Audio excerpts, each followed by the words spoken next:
Il existe des escaliers faits pour t'aider à atteindre le sommet et d'autres où chaque marche te met à l'épreuve pour voir si tu continues. Pour certains, il suffit simplement de monter. Mais dans les endroits que nous allons voir aujourd'hui, la vue a un tout autre prix. C'est raide, étroit et parfois une seule mauvaise marche. Et c'est le précipice qui t'attend. Du flanc de la montagne jusqu'aux rochers presque verticaux, il y a des escaliers qui ne sont pas seulement physiquement épuisants, mais aussi mentalement éprouvants. Et plus tu montes, plus tu te sens petit. Avant de commencer, merci de liker cette vidéo et vous abonner.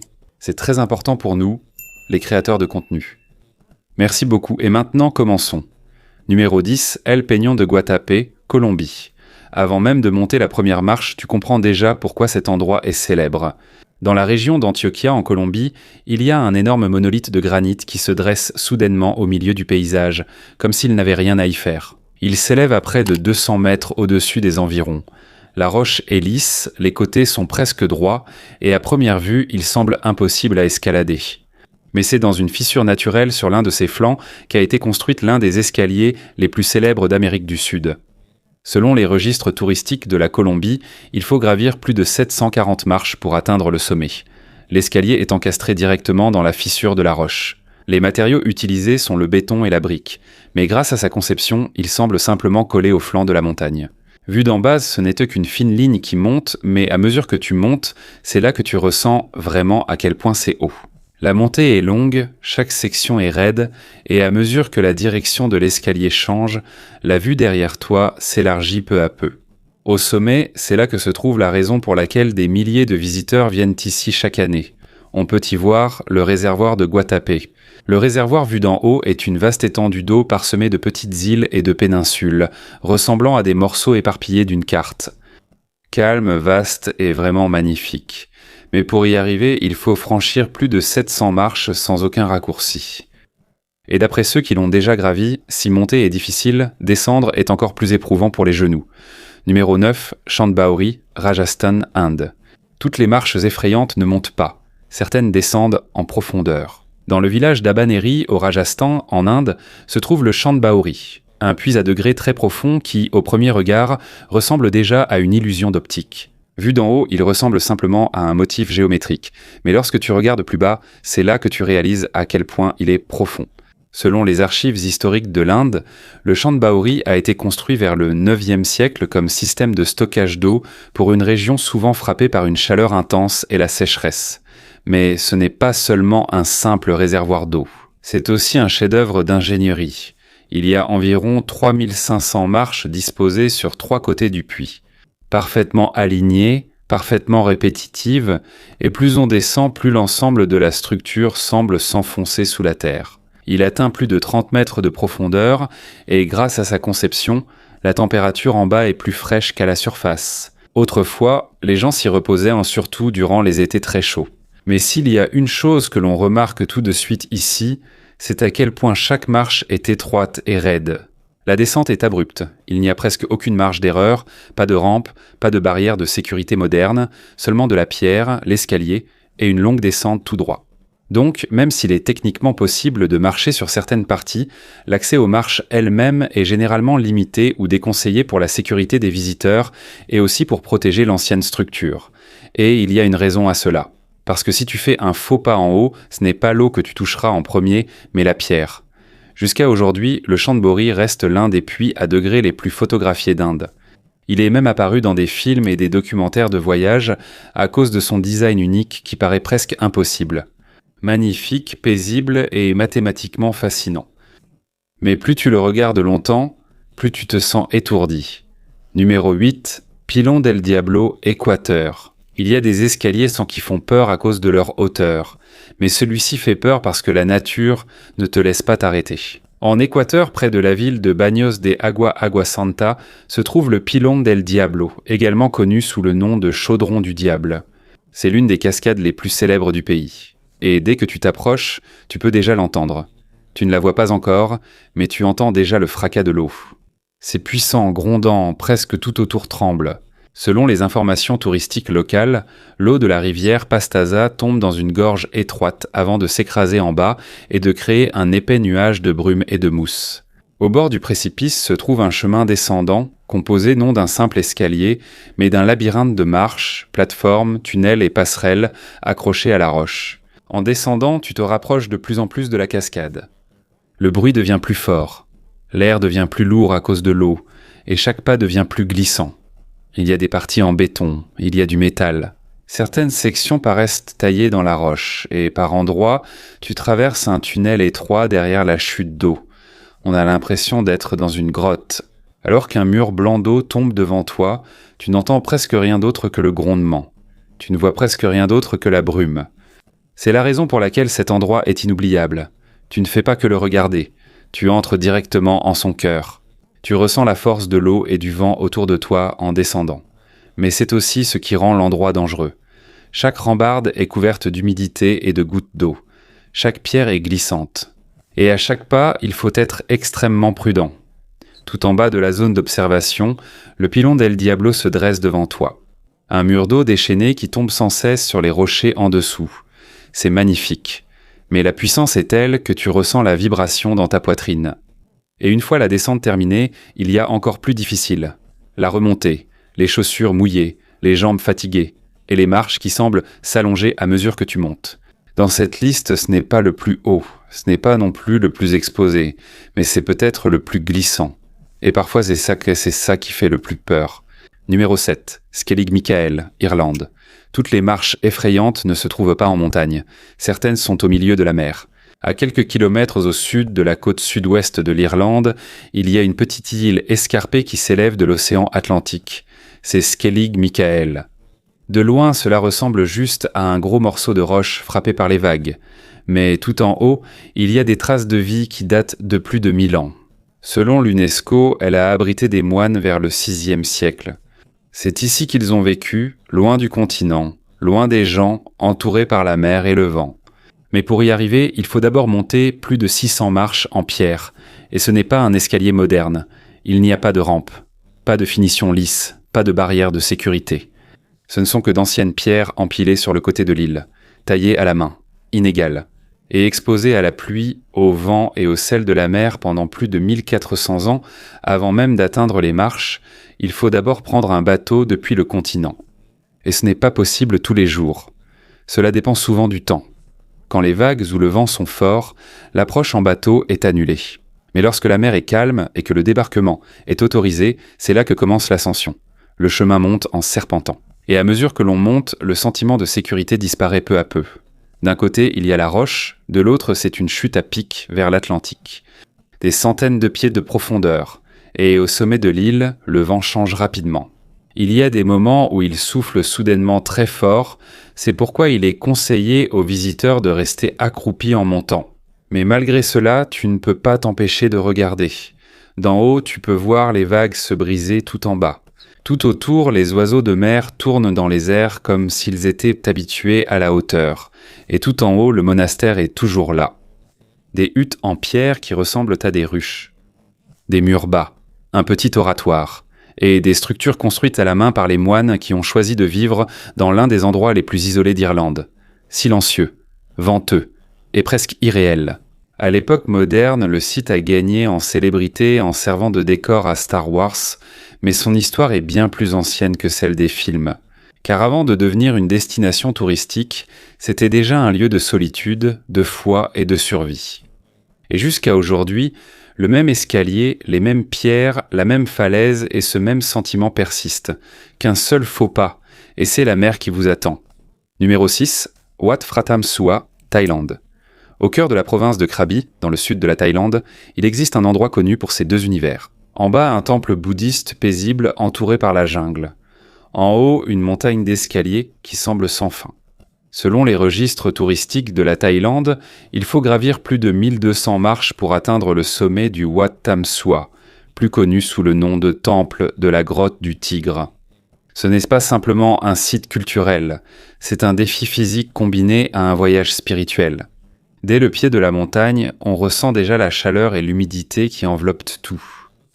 L'air est lourd, on transpire rapidement même avant de commencer. Et devant toi, il y a un escalier raide qui monte directement, collé à la falaise de calcaire. Il n'y a pas de pente douce, pas de section facile, c'est tout droit vers le haut. En montant, l'environnement change peu à peu. Aux niveaux inférieurs, c'est encore la jungle que tu vois. Il y a des singes qui traînent sur le côté de l'escalier, habitués aux gens qui peinent à monter. Pour eux, c'est comme un jeu. Pour les humains, c'est différent. Les jambes font mal, respirer est difficile. À chaque pas, tu ressens davantage la distance à parcourir avant d'arriver. Il y a quelques aires de repos au milieu, mais cela ne change rien à la raideur du chemin. C'est comme si on te laissait souffler un instant avant de te rappeler que tout monte encore. Au fur et à mesure que tu montes, la vue s'ouvre peu à peu. La canopée de la jungle disparaît. L'horizon s'élargit. On peut voir les falaises de calcaire alignées comme des pierres géantes au loin. Et plus haut, on sent l'air plus frais même si le soleil est encore chaud. Il y a aussi des parties où le chemin se resserre et passe par des sections plus étroites, là où il devient plus difficile de garder l'équilibre à cause de l'angle des marches. Et après des centaines de marches, tu peux enfin voir le sommet. Une statue de Bouddha doré est assise sur la plateforme, surplombant tout le paysage de Krabi, les montagnes, la mer et la jungle, comme une peinture sans fin. Le sommet est silencieux. C'est comme si tout disparaissait soudainement. Le bruit de la montée n'est plus là. Mais ton corps, c'est une autre histoire. La sueur, les tremblements et la fatigue ne disparaissent pas facilement. Et pendant que tu contemples la vue, tu réalises que la plupart des gens ici pensent la même chose. Est-ce que toutes ces marches en valaient la peine ? Et avant même que tu puisses vraiment te reposer, un autre défi t'attend. La descente. Plus lente, plus dangereuse. Et à chaque pas pour redescendre sur Terre, tes genoux le sentent encore plus. Numéro 5, Mont Tianmen, Chine. Au numéro 5, en Chine, il y a une montagne qui n'est pas seulement célèbre pour sa hauteur, mais aussi pour une porte naturelle vers le ciel. Mont Tianmen. Selon les informations touristiques de la région de Zhangjiajie, elle atteint environ 1500 mètres au-dessus du niveau de la mer. Et l'une des formations naturelles les plus célèbres ici est un immense trou dans la roche appelé la grotte Tianmen, ou la porte du ciel. Une immense arche comme si la montagne avait sa propre fenêtre sur le ciel.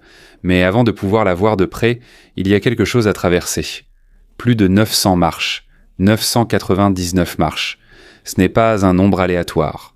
Dans la culture chinoise, le chiffre 9 est un symbole de complétude et de longévité. Le 999 est ainsi vu comme le nombre le plus de bon augure, lié à l'idée du ciel. C'est pourquoi l'escalier vers la porte du ciel n'est pas qu'un choix d'ingénierie, mais aussi une déclaration culturelle. Depuis le pied de la montagne, tu le vois directement, montant tout droit. C'est comme une ligne qui atteint les nuages. Il n'y a pas de zigzag facile à monter, c'est tout droit. Ensuite, et pendant que tu montes, la sensation se répète encore et encore. Selon les descriptions du tourisme local, la combinaison de l'altitude, de la raideur et de la répétition de près d'1 millier de marches en fait l'une des montées d'escalier les plus exigeantes physiquement de la région. Il n'y a pas beaucoup d'ombre. En été, la pierre chauffe sous les pieds. En hiver, elle glisse et il devient plus difficile de garder l'équilibre. À chaque marche, il y a des rampes mais elles sont basses et ne protègent pas complètement de l'exposition sur le côté. À mesure que tu t'approches du sommet, la vue change peu à peu. La terre disparaît. Les nuages s'étendent. Et soudain, l'arche naturelle elle-même s'ouvre. C'est comme une porte de pierre suspendue à la montagne. En arrivant à la porte du ciel, une sensation différente t'envahit. Devant toi, le paysage entier de Zhangjiajie s'étend sous les nuages. Et à cet instant, tu entends un message différent. Ton corps, tes pieds et tes jambes sont épuisés. Tu as encore du mal à respirer. Mais dans ta tête, tu sais que tout en valait la peine. Et sur la même montagne, il y a une autre attraction célèbre. La passerelle en verre et le système de téléphérique qui, selon les archives touristiques, compte parmi les plus longs du monde. Mais peu importe les structures modernes qu'on y construit, le vrai défi reste le même. Les 999 marches. Ainsi, chaque pas n'est pas qu'une montée.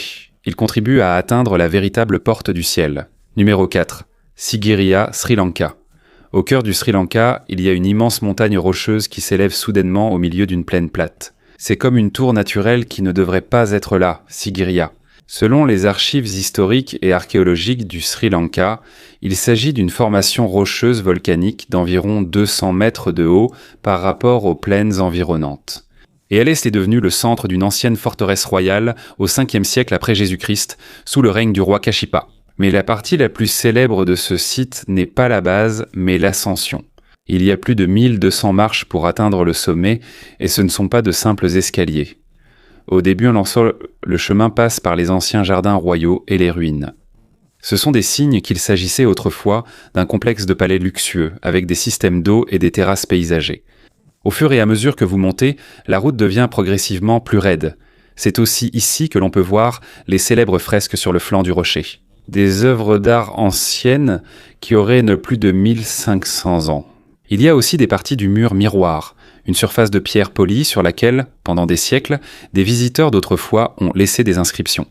L'exposition augmente encore à mesure qu'on s'approche du sommet. La chute de chaque côté devient encore plus vertigineuse. Et tu ressens encore plus à quel point l'espace emprunté par des gens d'autrefois est étroit. Vers la fin, tu passes par ce qu'on appelle la porte du lion. Autrefois, il y avait un grand lion sculpté dans la roche qui servait d'entrée vers le sommet. Mais aujourd'hui, il ne reste plus que ses énormes pattes, plus hautes qu'un homme. À partir de là, le chemin devient plus raide et plus étroit jusqu'au sommet. Au sommet, tu découvriras les ruines de l'ancien palais royal. Des fondations, des réservoirs d'eau et des espaces de jardin montrent à quel point la vie était avancée au sommet de ce rocher autrefois. Selon l'histoire, c'est ici que le roi Kasyapa a vécu pendant de nombreuses années avant d'être renversé par son frère. Plus tard, le lieu a été abandonné et repris par la jungle. Aujourd'hui, il reste un site du patrimoine mondial de l'UNESCO et l'un des exemples les plus spectaculaires de l'ingénierie ancienne et de la démonstration de puissance en Asie du Sud. Et même après des centaines d'années, cet escalier reste le même. Droit vers le haut, il n'y a pas de chemin facile. On dirait que cela a été fait exprès pour que seuls quelques-uns puissent atteindre le sommet numéro 3, l'échelle de Jacob, Sainte-Hélène. Au milieu de l'océan Atlantique Sud, il y a une petite île appelée Sainte-Hélène. C'est l'une des îles habitées les plus isolées au monde et elle est également connue comme l'endroit où Napoléon Bonaparte a été exilé. Dans sa capitale, Jamestown, il y a un escalier que l'on remarque tout de suite, l'échelle de Jacob. Selon les archives locales, il s'étend du centre-ville jusqu'au sommet de Ladder Hill, qui culmine à environ 600 pieds au-dessus de la base. Il fait exactement 600 pieds. Et ce qui le rend vraiment unique, c'est qu'il monte tout droit. Pas de courbe, pas de zigzag. Une ligne droite le long de la colline, comme un trait qui monte de la mer jusqu'au ciel. À l'origine, il a été construit en 1929 comme un chemin de fer incliné pour transporter des marchandises entre la ville et le plateau au sommet. Après le retrait du chemin de fer, un escalier l'a remplacé, devenant l'une des montées d'escalier les plus rudes de la région, très raide. Cela atteint environ 40 degrés à certains endroits. Donc sur certaines marches, la prochaine marche à gravir est même plus haute que votre genou. Depuis le bas, on peut voir toute la ligne de l'escalier qui longe le flanc de la montagne. C'est comme une cicatrice sur le paysage de Jamestown. Pour les habitants et les visiteurs, c'est un défi. Certains essaient pas de battre le chrono, d'autres établissent des cônes des records. Et beaucoup s'arrêtent aussi au milieu à cause de la difficulté de la montée. Et plus on approche du sommet, plus la vue s'élargit. Toute la ville de Jamestown s'étend dans une vallée étroite, entourée par l'immense océan Atlantique. C'est aussi ici qu'on ressent à quel point l'île est isolée. Il n'y a aucune terre ferme à proximité, seulement la mer dans toutes les directions. Mais au bout du compte, ce n'est pas seulement la vue, c'est aussi le fait de se retourner sur le chemin parcouru. Une ligne droite de près de 700 marches de la mer jusqu'au sommet. Et c'est là que tu ressens 3 choses en même temps. La fatigue, la fierté et la certitude qu'il faudra encore redescendre. Numéro 2. Florlisters, Norvège. Sur la rive et du Lysefjord en Norvège, il y a un endroit connu pour ses falaises élevées, son fjord profond et un paysage spectaculaire qui semble venir d'un autre monde. C'est aussi ici que se trouvent les Florlisters, considérés comme le plus long escalier en bois du monde. Selon les archives locales, il compte environ 4444 marches qui montent du niveau de la mer, au bord du fjord, jusqu'au plateau montagneux situé à environ 2400 pieds au-dessus du niveau de la mer. Ce n'est pas un simple sentier de randonnée. Il a été construit à l'origine en même temps qu'un système hydroélectrique, où l'escalier suivait le tracé de l'ancienne conduite forcée qui acheminait autrefois l'eau vers le bas pour la production d'électricité. Autrefois, il servait d'accès de maintenance pour les ouvriers avant de devenir un sentier de randonnée publique, et même s'il est gratuit à gravir aujourd'hui, cela ne veut pas dire que c'est facile. La montée est directe, il n'y a pas de section plate, il n'y a aucune pause dans la pente. Une succession de marches en bois fixées à une structure en acier. Elle monte le long du flanc de la montagne avec une inclinaison constante. La différence entre le Florlisters et les autres escaliers de la liste n'est pas seulement la raideur, mais aussi la longueur. 4444 marches, c'est encore plus long que le nombre total de marches de l'Empire State Building et de la Tour Eiffel réunies, selon les références pieds publics thème d'escalade. Pendant que tu montes, la sensation de fatigue revient sans cesse et ne s'arrête pas tout de suite. Et quand tu atteins le sommet, le monde change soudainement.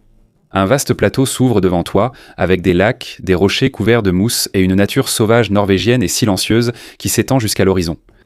Silencieux, immense, comme si ça n'avait pas de fin. Mais la dernière prise de conscience, ce n'est pas seulement la vue, c'est le fait que l'escalier que tu as monté a une autre partie tout aussi longue à descendre. Et tu dois aussi l'affronter au retour.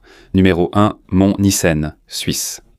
Dans l'Oberland bernois, en Suisse, il y a une montagne qui n'est pas seulement connue pour sa vue, mais aussi pour un escalier extrêmement long qui atteint presque les nuages, le mont Nissen.